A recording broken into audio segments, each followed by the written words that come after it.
mense nog aankom. Ek het vermoede dat daar nou nie baie mense hierdie koue gaan aandurf vanaand nie. So ek dink as baie meer mense online is wat daar is hier in die saal.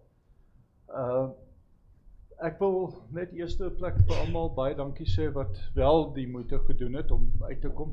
Waar wil jy hê moet ek staan? So meer. Okay. Sorry, I've been guided here. So die baie dankie vir julle almal wat die koue getrotseer het.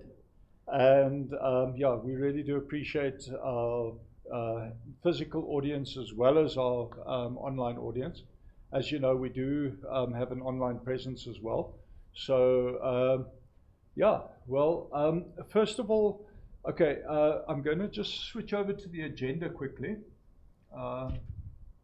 Yeah, my computer wants to work.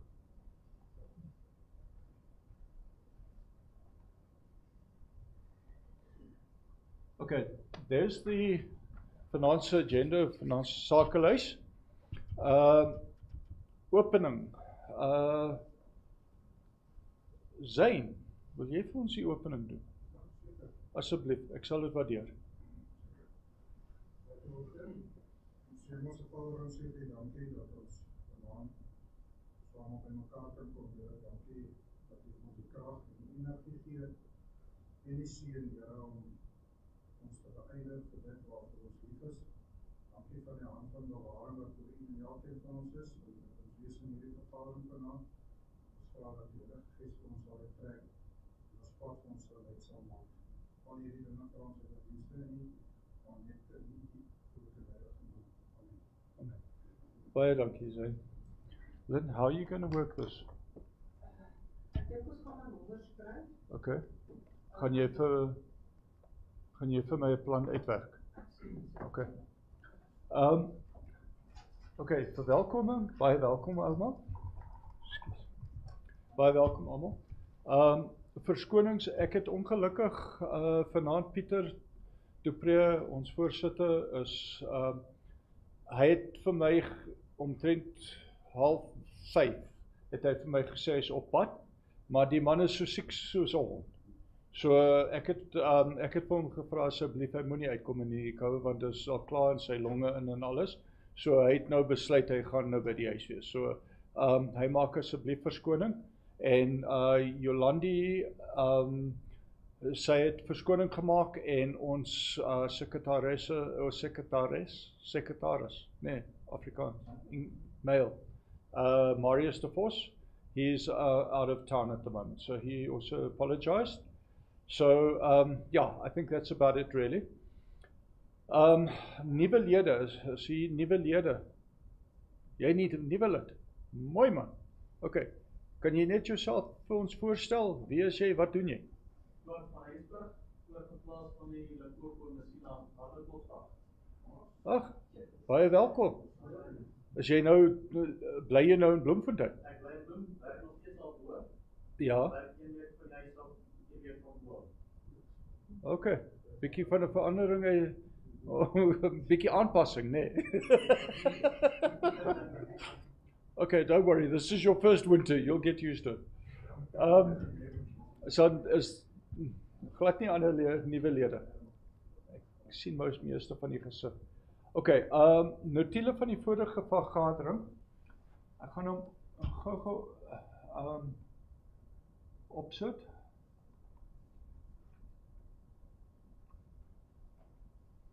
Do I have to stand in front of the camera for this?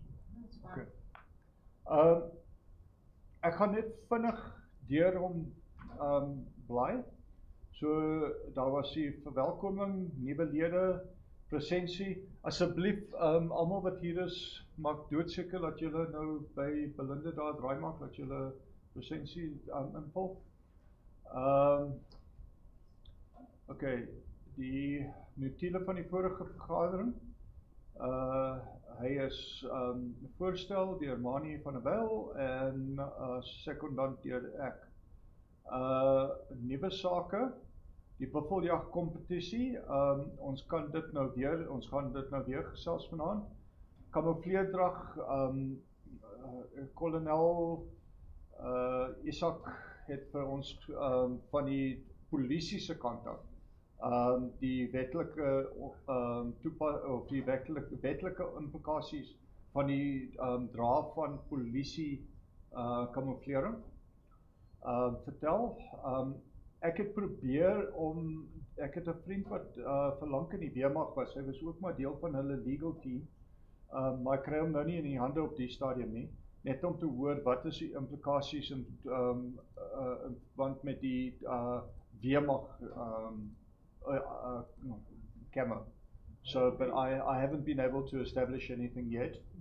Ek wil dit op die nuus gesê, dat weermag ook selfs implikasie van deze As die polisie, is dat? Okay. Yeah, I think it's, to be very honest with you, ek dink is veilig om 'n sniper te gaan koop. Genuine, want 'n mens wil ook nou nie kanse vat nie, jy weet, en veral in deesdae, ek meen as jy nou huis toe ry en jy is nou vol camo en goed en jy word hier in 'n padblokkade, dan is dit maar, daar is altyd 'n issue. Okay, die finansies, ons sal nou by dit uitkom, ons Belinda het nou opsomming van die tak se huidige finansiële stand aangebied. Sy het nou weer vir ons 'n volledige staat gemaak. Die lede sake vir die nuwe lede, daai nommer, daai 081 nommer, moet jy op jou foon hê, en dan kan jy dan word jy op een van die groepe, sal jy dan opgesit, and then you'll get all of our information. So, but you must have that number on your phone. Okay, skietsake, die tak skiet, die terugvoer word deurgegee, die oefening van die tabelle wat geskiet was, vir daai maand, die volgende tak skiet was op Saterdag, dit het plaasgevind, die nuwe skietbaan, Hendrik is ongelukkig, ja, Hendrik het ook, verskoning gevra. Hendrik Swanepoel het vir ons terugvoering gegee, die nuwe vordering van die nuwe skietbaan, en daar is, soos ek nou die dag afgelei van sy WhatsApp, lyk my daar is weer 'n redelike klompie werk wat daaraan gedoen is, so ons vorder daar, ons kom daar. Opleiding, Jolandi is nog steeds betrokke by ons opleiding, sy is die koördineerder, so jy kan haar enige tyd bel en by haar uitvind, as jy enige opleiding nodig het.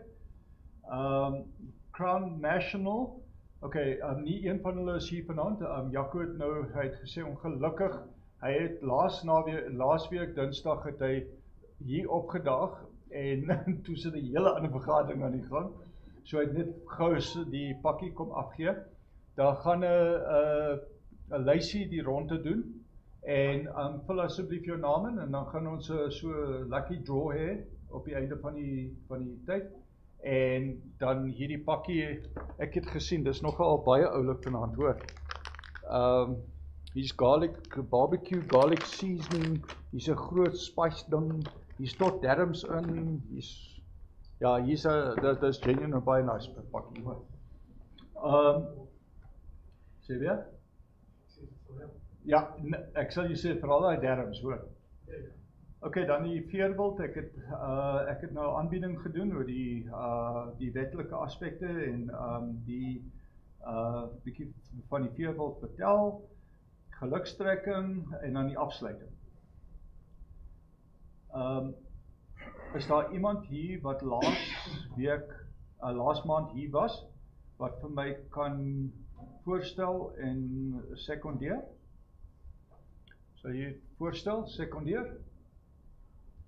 Dankie, Charles. So, Rikus voorstel, Charles Wensel, second. Okay. Okay, daar koop iemand nou vir ons almal 'n doppie na.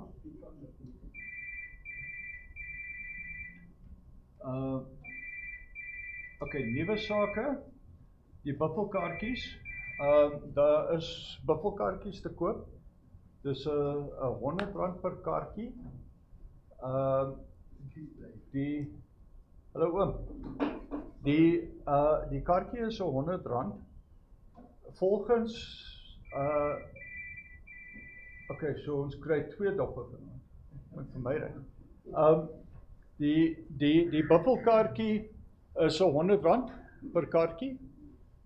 Volgens nasionaal hoofkantoor is die prys omtrent R600,000 werd. Ek dink hulle onderskat hom baie. Ek dink hy is baie nader aan omtrent 750,000 werd. So vir R100 kan jy een helse jag wen. Ek meen dis 'n hele volbetaalde load shedding. Volbetaalde ek koop die generators koop. Okay, dis 'n volbetaalde trofeejag in Mozambique, daar bo in Noord-Mozambique. En dit sluit 'n trofee buffelbul, 'n trofee waterbok en 'n trofee rietbok. Nou ek ken nie Noord-Mozambique area. Die buffelbulle is mooi. Die waterbokbulle, dis waar baie van jou wêreldrekord trofees van kom, en rietbokke daar lyk soos waterbokke. So dis ongelooflik, en dis 'n hele pakket. So asseblief, as julle belangstel, het ons kaartjies hier vanaand. Ja. As julle belangstel, ons het kaartjies. Vir R100 kan jy helse prys wen.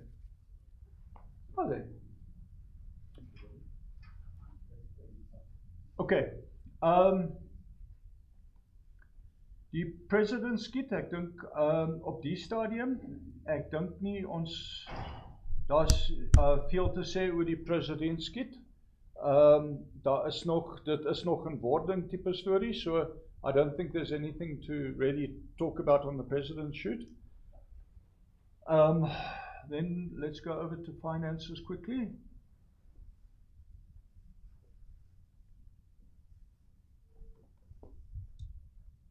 Yeah.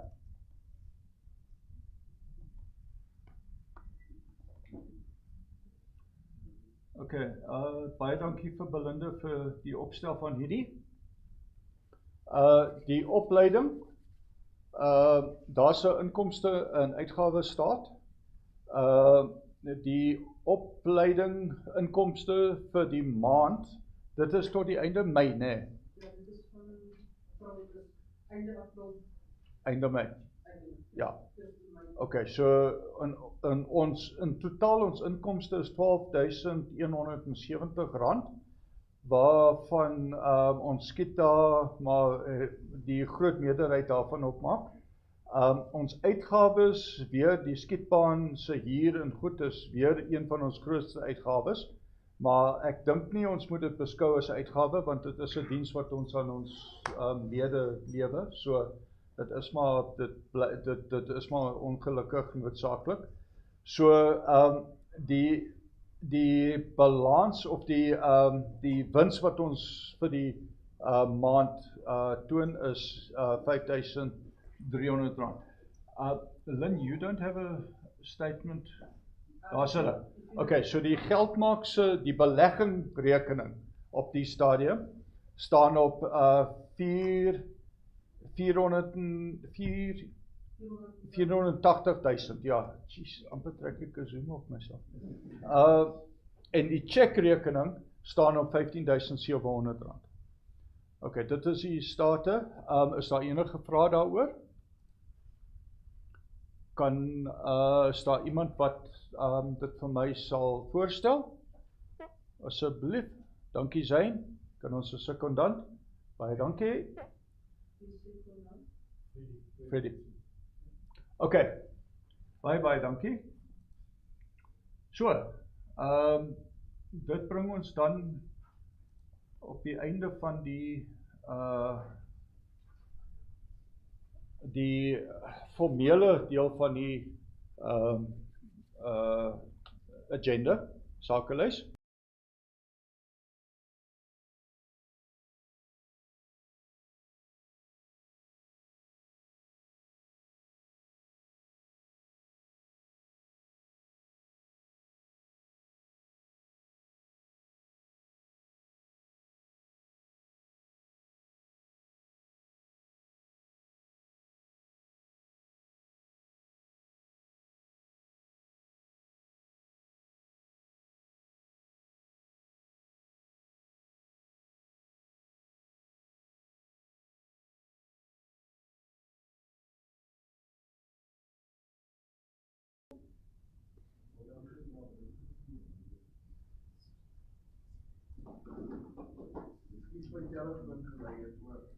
Nee, dis dood terug.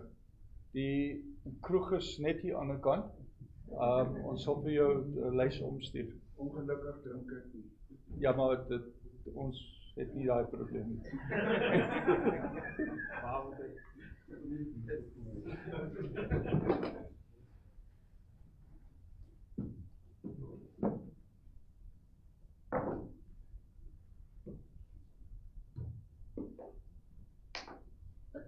Ek kom adverteer nie my goed nie. Ek is nie hier om my goed te adverteer nie. Maar ek wil net vir julle iets wys wat ek het 'n wildsverwerking wat ek doen saam met die spitbraaie. En ja, die foon wat nou gelei het is een van die ouens wat vanmiddag sy bokke daar afgelaai het. Maar ek wil net vir julle wys wat ou ekstra kan doen vir julle as jagters. Die een ou het my eendag gevra en lyk my nou het dit 'n straf vir my geword. Hulle soek pastye. Nou, hierdie pastye is vanmiddag gemaak van die vleis wat ons afgekook het. Ek het hulle sommer in hierdie groot, ek het 'n paar van hierdie groot 12 en 14 ysterpotte.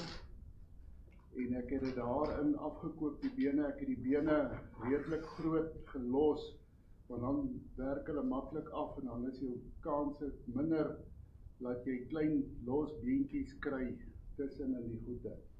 En toe het ek hulle gevat en ons het hulle gevries in pakke en ek het hulle net gevat en gesny met die saag kleiner en ek het hulle deur die 10 mm maalmasjien gemaal. Saam met dit het ek 'n klomp lamnekke gevat wat ek ook gekook het vir die skaapgedeelte, laat dit nie so droog is nie. Nou, werk common sense, hoe spesery ou hierdie goed, want hier is 20 kg van hierdie ouens se goed wat ons gemaak het. En ek het daartoe 'n pak van Crown National se ouma's boerewors, en ek vat toe 5 liter water en ek vat ouma's is 'n 30 kg pak. Ek vat toe 700 gram van die pak ouma's boereworspesery, gooi dit in die menger in en ek het die 5 liter water gevat en ons het dit gemeng en ons het dit gevat en ja, toes hierdie goed word die goed nou gemaak. My vrou is die moerin vir my, want ek het haar piping bag gevat en dan as jy dit so uitrol, dan kom jy met die worse so. Hier het ons 'n groter pastei wat ons gemaak het. Hier is nou so 'n bietjie groente in hierdie pastei, sommer hierdie gewone blokkies groente. Ek gaan vir julle nou julle kan hier van hierdie pasteie proe. Hulle is letterlik vars gemaak. Dankie vir die geleentheid ook. En dan het ek 'n bietjie salami gemaak. Dis 'n koek salami wat ek laas ook gehad het en die ouens het dit nogal geniet. En ek wil net vir julle wys en ook vir julle net die proses verduidelik. Hoe kan jy dit maak? Die ouens sê, maar ek het nie altyd die regte masjinerie nie. As jy 'n maalmasjien het in 'n groot pot, dan kan jy die goed maak. En ek gebruik ook hierdie produk wat jy hier kan sien, is 'n topproduk van Crown National. Dis hulle Meisterklap Russian Cook Salami. Dan vat hy 10 kg vlakvarkvleis, hierdie is vlakvark. Ek het die vorige keer was dit blesbok gewees wat ek gemaak het. 10 kg vlakvarkvleis, dan vat jy 2,5 kg vark, maar ek gebruik hierdie ontbeende varkribbes wat die sperrib ontbeen is en die vel bo af is. Daai is jou top vleis en dan saam met dit gebruik jy bekvet van vark, rugspek. Nie ander varkspekke goed nie, ons praat van rugspek, is die regte, presies die regte ding om die salamies te maak. Goed, hierdie goed, dan maal jy dit met die gewone maal. Jy kan hulle met jou grove maal ook maal, of met 'n 10 mm, maak nie saak nie. Ek het nou net hierdie goed in die menger gesit. Ek het die voorreg, ek het een van daai groot 200 liter mengers wat jy die goed ingooi en dan moet hy nou maar loop. Waar jy met 'n bulkatter die prosesmasjiene gebruik in die slaghuise. En dan vat jy van die rugspek deelstukke en jy maal dit ook deur daai 10 mm. En dan kry jy nou, dan sit jy eers jou water, jou daai pink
by 68 grade in die middel kom, dan weet jy die goedjies is garig, hang jy in die koelkamer op.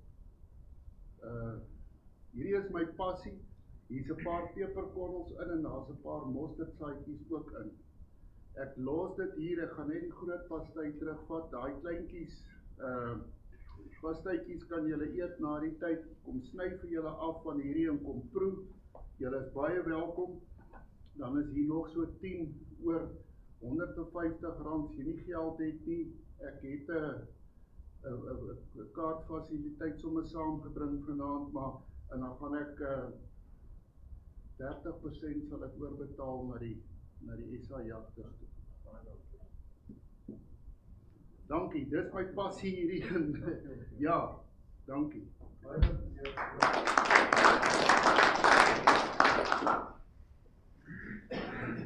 Ja, so as ons klaar is hier met die vergadering, daar is die aanbod. Ja, oké. Voordat ons aangaan, ek Voeltjie het in my oorgefluister laat iemand 'n Roland Ward blesbok geskiet het die naweek.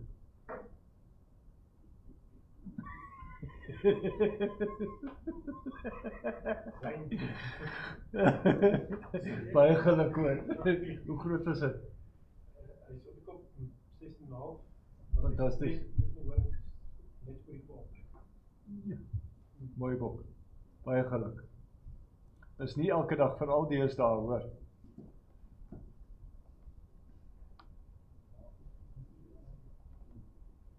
Oké.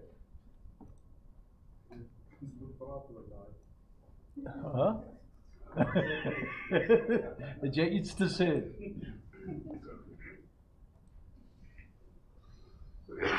Oké, ek gaan vanaand bietjie praat oor shot placement en hunting ethics. Mense asseblief, this is me talking. It's not a lecture, it's just me talking. I've been hunting since I was probably in nappies, and I don't think there's many, in fact I doubt there aren't. There are no species in South Africa and in Southern Africa that I haven't hunted. So over the years, I've developed a sort of set of ethics and a idea about shot placement, and I have given a couple of lectures on this in the past, and so Peter just asked me just to share it with our members. This is really a use it or lose it type of a presentation. Okay. So the definition of ethics is the moral principles that govern a person. Can everybody see, or am I standing in front of everyone? Okay. The moral principles that govern a person's behavior or the manner in which they conduct an activity, the rules of conduct recognized in respect to a particular human action, or the moral principles of an individual, and a system of accepted beliefs or that control behavior, especially such system based on moral principles. So basically the common theme here is about moral principles. And why I put that in is I know so many hunters, and I know so many ethical hunters. But my question always is, when we speak about how ethical we are, and how often do we talk about our ethics and then in the hunting felt actually practice what we preach? And that's sort of what I wanted, a message that I want to try and get through tonight. So your ethics, do they apply only when you are around others, that everybody can see how ethical you are, or when you're out absolutely alone in the veld? Do those same ethics apply then? So if you've wounded an animal and there's witnesses, then you will make sure that you follow up on that animal, because I mean you're an ethical hunter. But if there's nobody to see you, do you still make dead sure that you follow up and put that animal down? Or do you just say, no, that sounds like a lot of work, we'll just carry on and slip the guide an extra $100? That's something that you've got to sort out yourself. That's not something I'm trying to sort out for you, but it's something that you need to sort out in your own head. And then ethics, when it comes to ethics, we also need to look at the law. We need to look at how do we hunt? Do we know what seasons we can hunt what? Do we know what hunting methods are allowed? Just by a show of hands, who here has ever shot a black wildebeest from the back of a vehicle? I'm not going to hold it against anybody, I promise you. I think most of us have. I mean, I myself am, because I've culled from them. The law says that no tops animal may be hunted from a vehicle. So essentially, any time that you've shot a black wildebeest or a top species, you've actually broken the law. So that is something now that you've got to now, as part of your ethics. Do you, because of the sake of, hey, geez, I just don't, the thing standing there, and okay, so now I'm just going to take the shot from the vehicle. Or do you get off the vehicle and do it ethically and legally and go after the animal on foot? Again, your choice. There's not going to be too many witnesses, but the law says, thou shalt not hunt a black wildebeest off the back of a vehicle, unless there are certain instances that you may, and one of them is if you're disabled, or that you're incapacitated to a point where you cannot actually follow or walk or after your quarry. So yeah. So once again, that to me plays a large part in our ethics. when you're out hunting waterfowl, I know it's waterfowl season now, and you haven't shot anything the whole day, and you're sitting next to a dam, and 2 shell ducks come in. Nobody's there to see you. You're hunting on a buddy's farm. Do you take a shot at the shell duck, or do you let them fly? Ethics. Shell ducks are out of season, they're probably breeding. So you let them fly. But there's a lot of people that can't keep the finger off that trigger because I haven't shot anything today and I've driven out here and now these ducks are actually presenting themselves to me. So, yeah. So unfortunately, that's another thing. It's not only about bird game, it's about birds as well. You know, so it's all about how do you carry yourself and what image do you pass on to other hunters around you. There's so many videos that I actually get sick of when I watch them, of these guys that go out on these vehicles, and I think you've probably seen there were a couple doing the rounds on YouTube and on social media with guys. I don't know what they were trying to prove, but the guy at the back of the vehicle was actually shooting between the people at Springbok that were running away.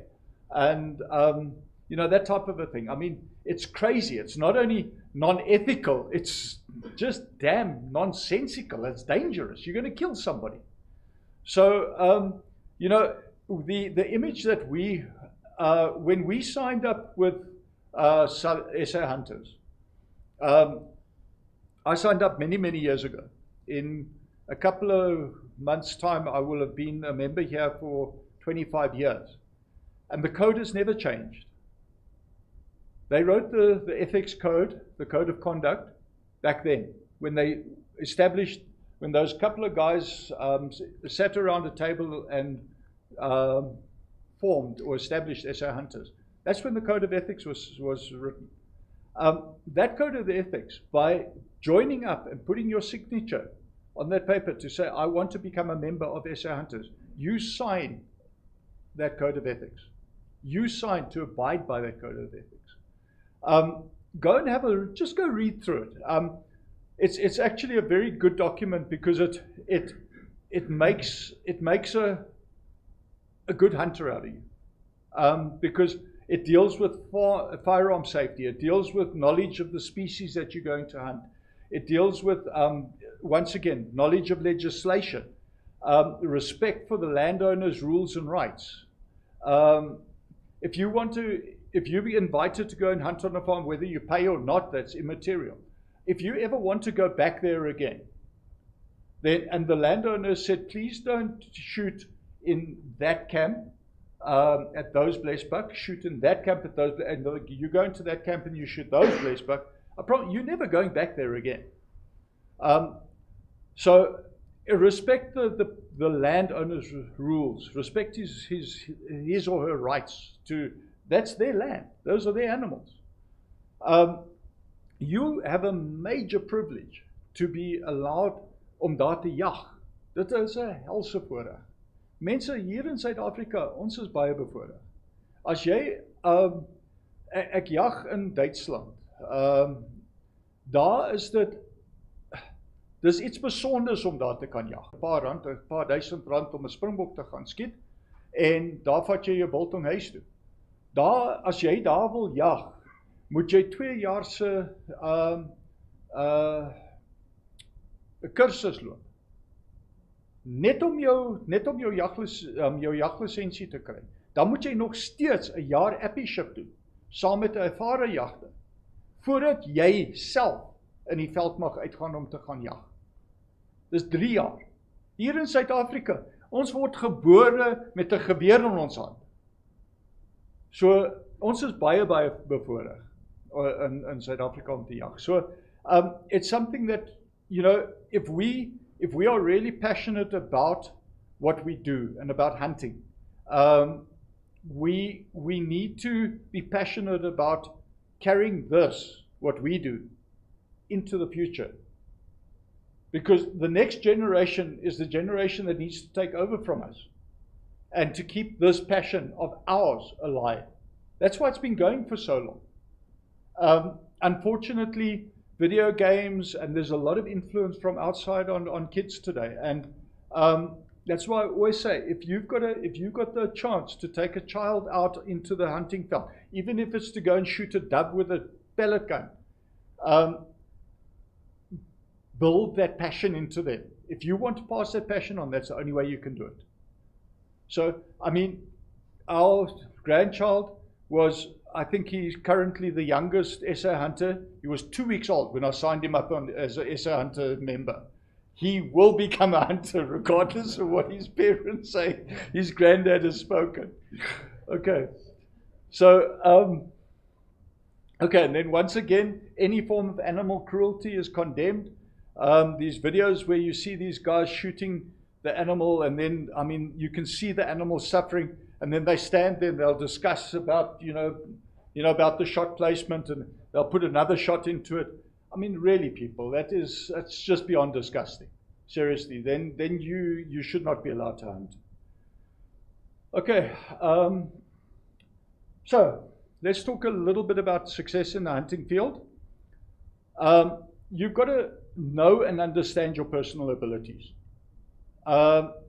If you want to go hunting Vaal rebuck, and you want to go do it in Sutherland, and you are not fit, that's not a good choice of animal to go hunting at that point in time, because you're not even going to make it over the first crest, and you're going to be dead, because you're still got to walk up.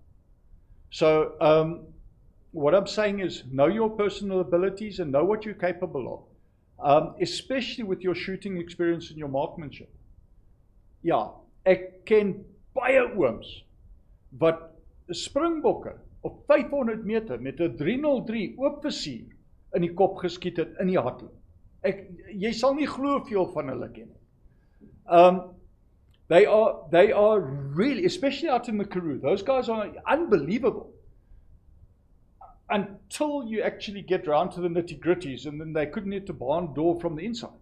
But anyway, I mean, so, yeah, you can, as you get older, things change. Eyesight changes. Your ability to walk changes. Your ability to do a lot of things changes. So you've got to, my abilities have changed a lot over the years. I used to be as fit as you can imagine. Now I'm not as fit as I used to be, so I've got to pace myself. So gelukkig was ek baie jong toe ek my walie geskiet het, want daar is nie 'n manier op die stadium ek sal dit ooit weer try aandurf. Okay, and then also understand that you and your rifle can shoot at a distance accurately. So if the springbok's at 300 meters and you're confident, you can take it. If it's at 600 meters and you've never shot at 600 meters, I would rather leave it. Rather go home without your springbok than take a kakebeen or a tummy shot and that animal dies in 3 or 4 days from hunger and suffers to death. So just understand what your capabilities and what your abilities are with your firearm. Then the other important thing that I think is know the species you're hunting. I mean, it's no use going into thick bush looking for a springbok because you're not going to find it there. And it's no use going out into the open grasslands looking for an inyala because you're not going to find it there. So know the species as well and understand what the species is, how the species is comprised in terms of its vital organs. A species like giraffe, I mean, you think, geez, it's got this massive target. I mean, you can't miss. You know, you can just sort of close your eyes and pull the trigger. The problem with a giraffe is everything sits right in front of it. Where you think you're going to put in a nice shot behind the shoulder, you're probably going to miss everything because everything sits very far forward in a giraffe. So, I mean, if you want to go hunting giraffe, you need to read a bit up about the giraffe before you go and actually pull the trigger, because it's a hell of a tough animal.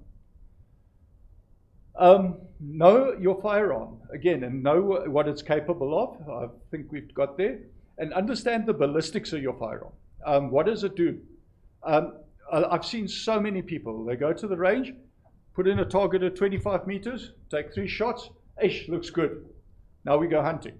You get out into the hunting veld, and now the animals are 200 meters, and we know we can shoot at 25 meters, and you pull the trigger, and your rifle's not actually zeroed at 200 or zeroed at 300, whatever the case is. And man, it's chaos. I used to run a hunting outfit, and the guys would come there and say, no, I know my rifle, we don't have to shoot in. And I'd say, okay. And I had a gong out at 300 meters because that was your average shooting distance at Springbok and Blesbok.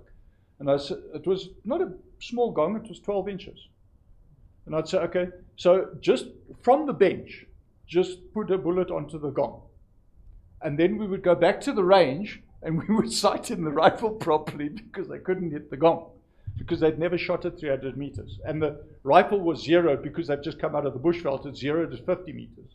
You know, that type of a thing. So just understand your firearm and understand the firearm and the bullet, because that combination is absolutely critical.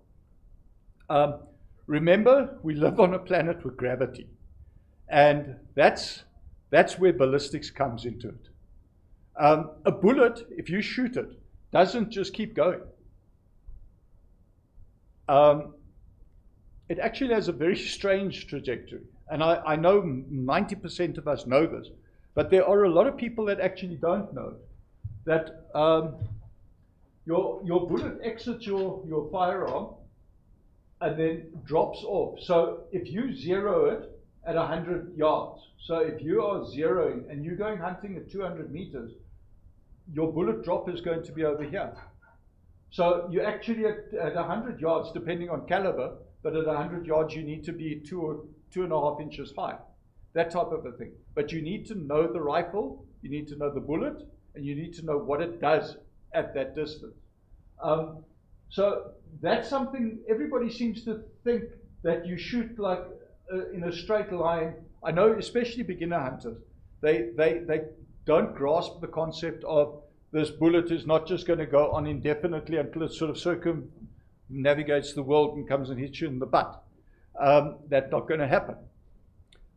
So the other myth that I have regularly that I talk to people about is gravity reacts on a bullet only on a horizontal plane.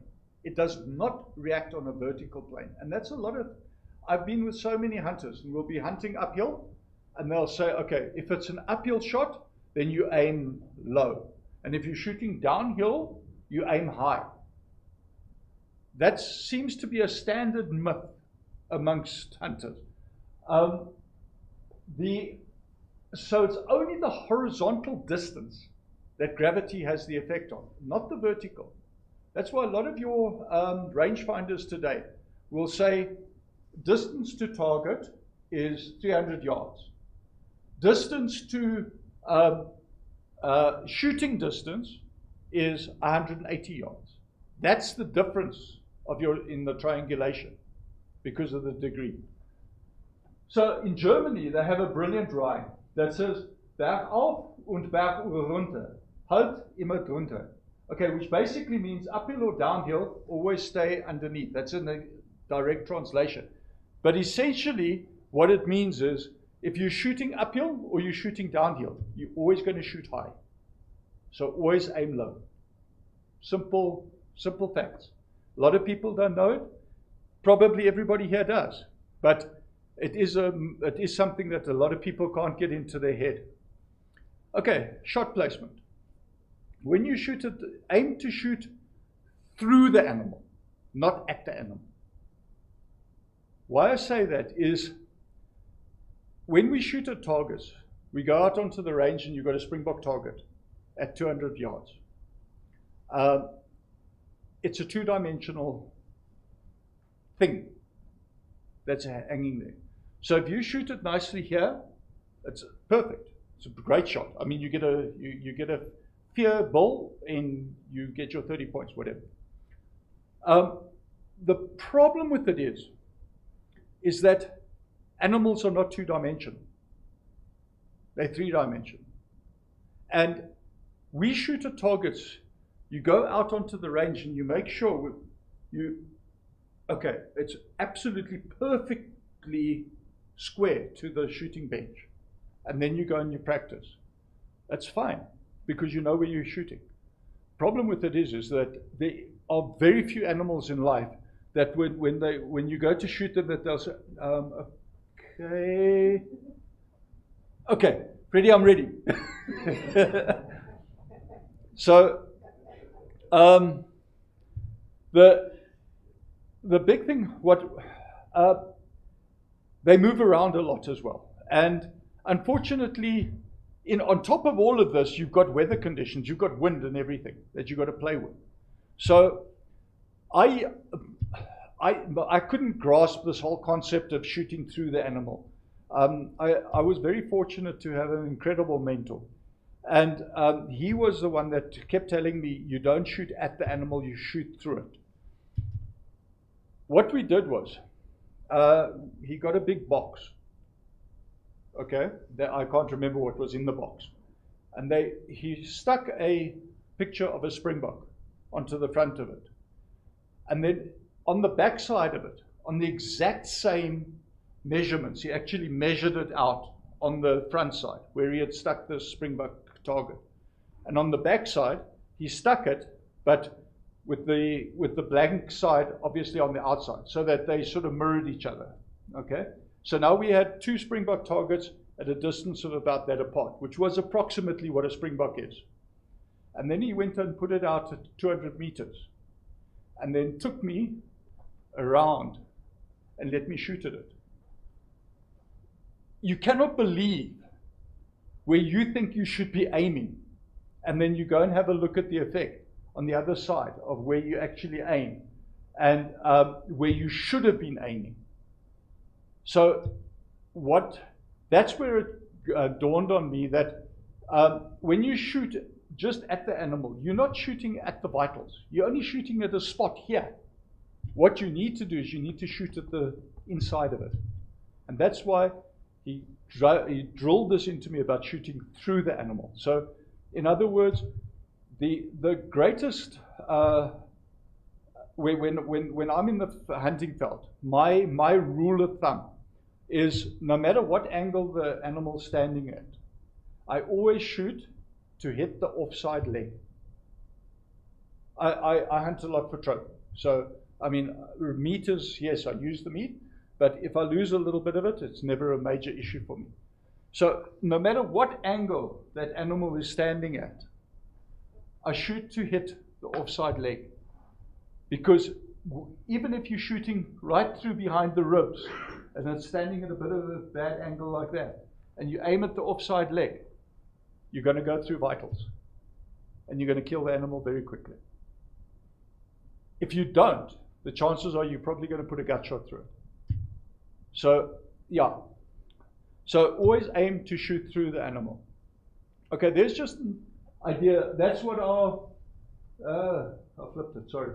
That's what our springbok looks like, that we all know and love on the, at our branch shoots. And that is actually what a springbok looks like inside. So its lungs sit quite far forward here. They're actually not a bad representation of it, but everybody that says, ja, vat hom so 2 duim, 3 duim agter die blad. 2 duim, 3 duim agter die blad wat jy kan sien, is omtrent daar. So die kans is redelik goed, dat al lyk het soos 'n goeie skoot, jy's net agter alles in. Hopefully you might hit the liver or whatever the case is, but the better shot would be, there's the offside leg. If you aim at that offside leg, there's nothing you can't hit. You're going to hit heart, or you're going to hit lungs, or you're going to hit both. Okay.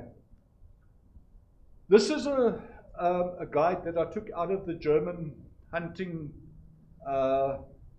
course. It's a rodeo, and it explains exactly what I've been saying. So there's a rodeo. So at that shot, I mean, nobody wants to take a Texas heart shot unless it's an absolute necessity. The animal's running away, you've hit it, and you need to drop it. So let's discount that for a while. At that angle there, look where the shot should go. At that angle there, at that angle there. Okay, there's another, at that angle there, at that angle there, at that angle. Look where these shots are. Every single one of them is placed to hit the offside leg. And that's what they drilled into the German hunters. That's a simple representation. Okay, we don't get these too often in South Africa. It's an elk. I'd love them to be here. That's basically just to show the rule. They call it a 45-degree rule.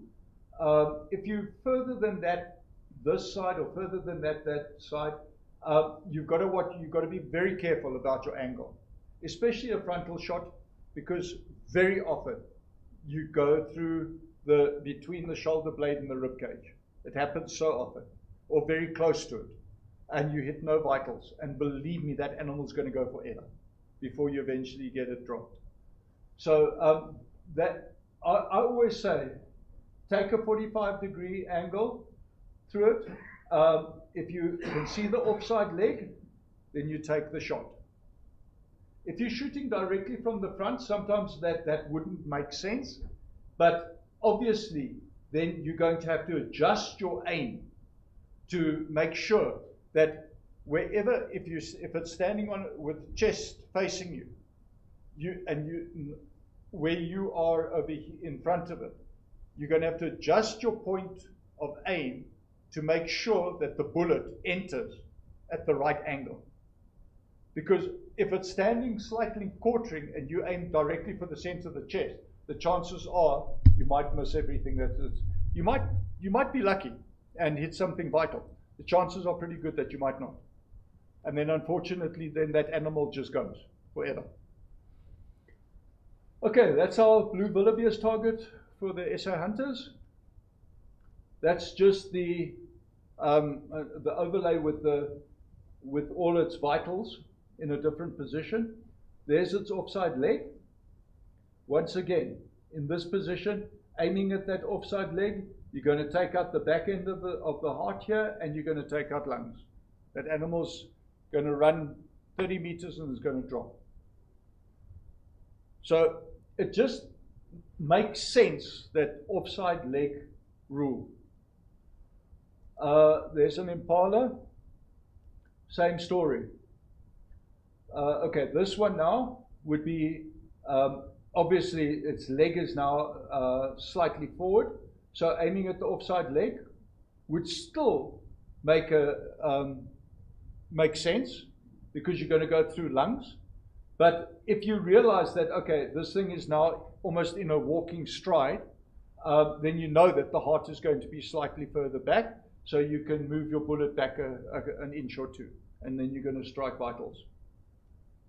Okay, so just to recap, know your abilities, know your firearm, your rifle. I put this in specially for you.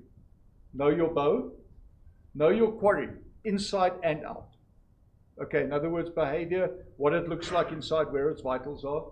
Then practice, practice, practice. Not only from a bench on the range, because when you get out into the hunting field, you'll find there seems to be a rather large shortage of shooting benches in the field. Okay, so practice from sticks, practice from lying down, practice from sitting, practice so that you simulate die jagomstandighede.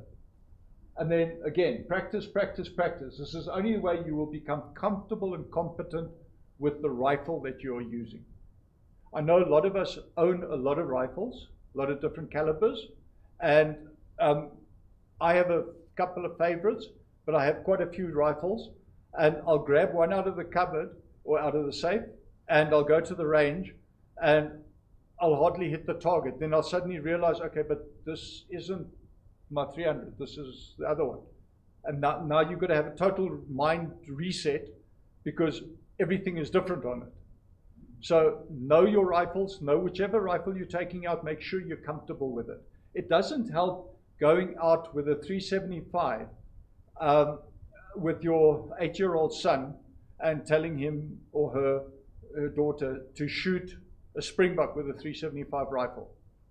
Because I promise you now, they will never shoot another rifle in their lives. So get comfortable with the rifle, and if you are a mentor, I know we had a lovely talk here from Andre van der Merwe about mentorship. If you are a mentor to a younger hunter, it's a privilege. But understand that they are young hunters.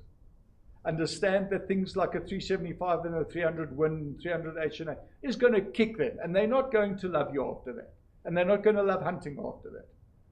So let them grow up with what they can handle, and what they can eventually, hopefully, one day love and turn into who we are here tonight. And that's basically a quick, and that's all I really wanted to say on the subject. So are there any questions? Is there anything that somebody would like to share on this that I've missed? Yeah, I thought you would. What we learned there in the Karoo, Johnsonville, is the people take a drink the night before. Next day they go there to the shooting range, they shoot on paper, en dan bewe die ouens.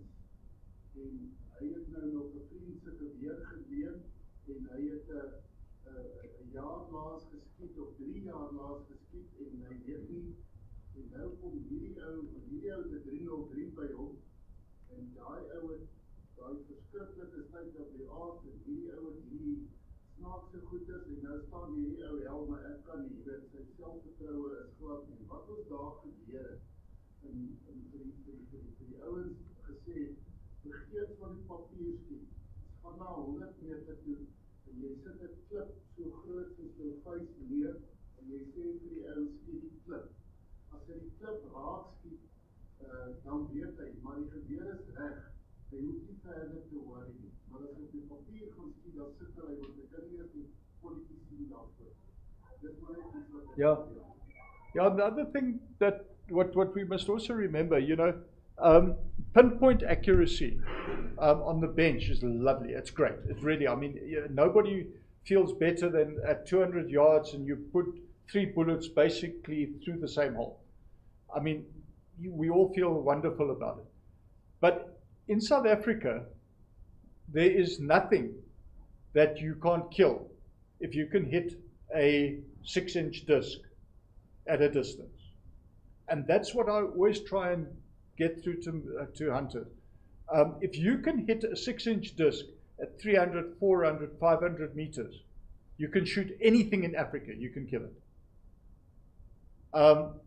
The big thing with it is so many people worry so often about this whole, that they see the V-bull on the springbuck at 200 meters.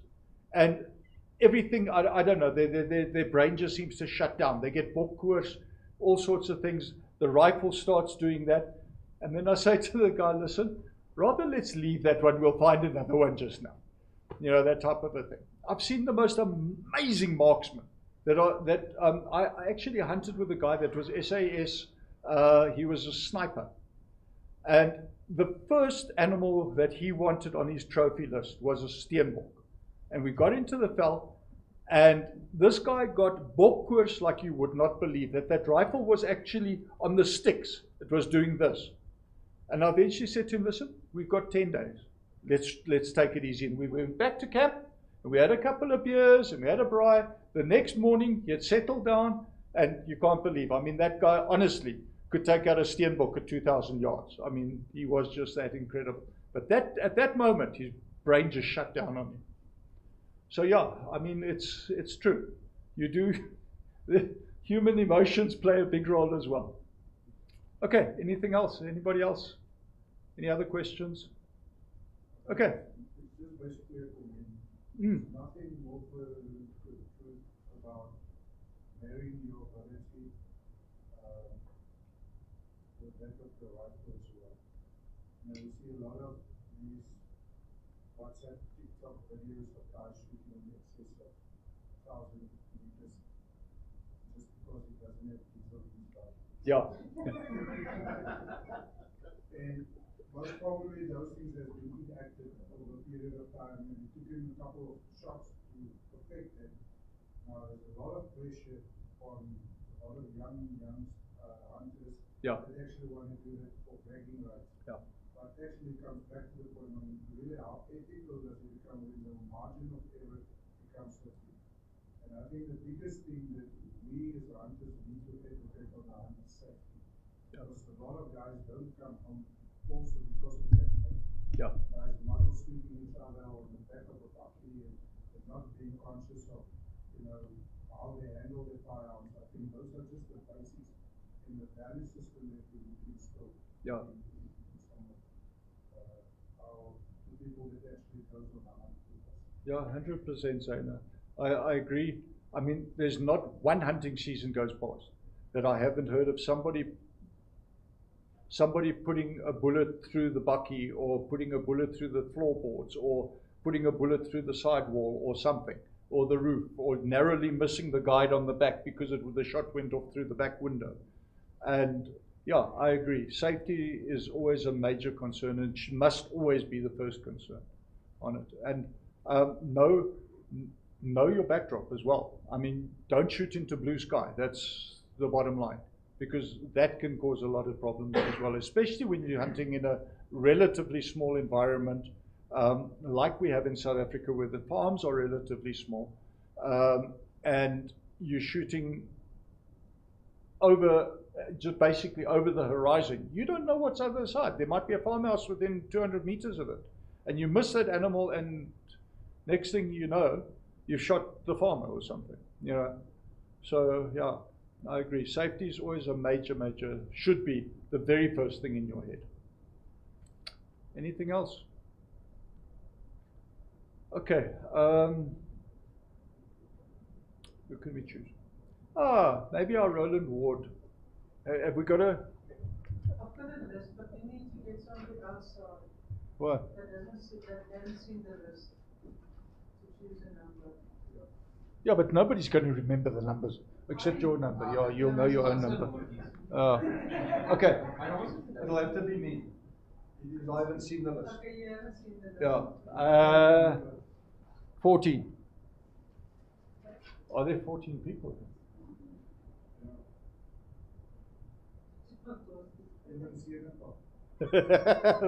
Baie geluk.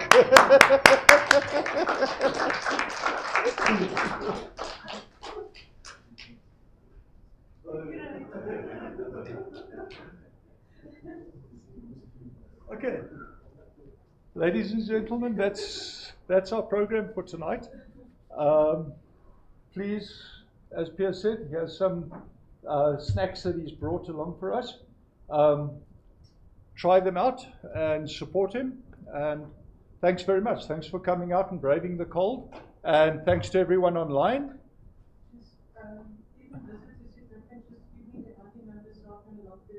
Okay, if there are visitors, please just put your ID number in. So that we can just log you as a visitor. Okay. Okay. Ladies and gentlemen, thank you very much. Enjoy the rest of the evening and enjoy the month, and we'll see you next month.